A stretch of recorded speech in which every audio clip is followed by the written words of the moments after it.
प्रियंका जी हम दुल्हा जी के लिए कहना चाहूंगी, सखी है दुल्हा सुंदर आँख का जरो नहीं।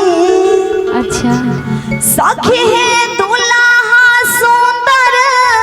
जरा कैमरा वाला भैया सब इधर घुमा दीजिएगा, देखिए आँख का जरो नहीं। माई है दुल्हा के मम्मी के लाजो नहीं। माई है दुल्हा के मम्मी के लाजो नहीं।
लोकनिया को छोड़ दीजिएगा।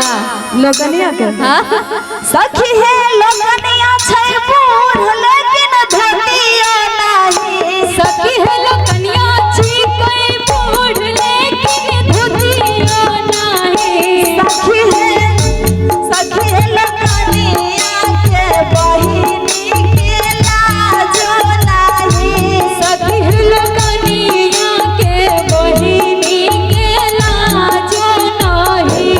सखी है लोकनिया के मम्मी के लाजो नहीं। सखी है लोकनिया के मम्मी के लाजो नहीं।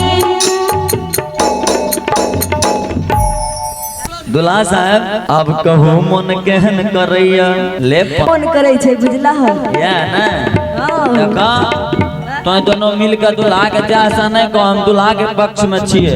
अच्छा चिंता नहीं करे के दुल्हा ए बहन चो दुल्हा आय गड़बड़ा गेले की मैं अखन हम घर भैया पक्ष से छिए तोरा बेटा छत फरिया बन ले जा गुने हमरा आर के जगह प्लॉट पर रहल दे। हां दुल्हा के लोक ना दो मुंह सुखा गेल बेचारा दो खाइए दुल्हा चिंता करे नहीं छे। दूगो डिब्बा दो दुल्हा खैते ने की होल छे। हां खैते हुइल के रहते फूल के ए में तुन बिया लोकना के दो दूटा ए राखे के नहीं छे। राख बहुत पैसा लागतो का ए पानी दो अखन केन खेल को भर रात काम देता खा अभी तो बहुत गायर सुनेल बाकी छ दोनों के आ एगो है बहन जत कैमरा पे आगू में है करिया। हाँ आइए तो कुछ कहिए।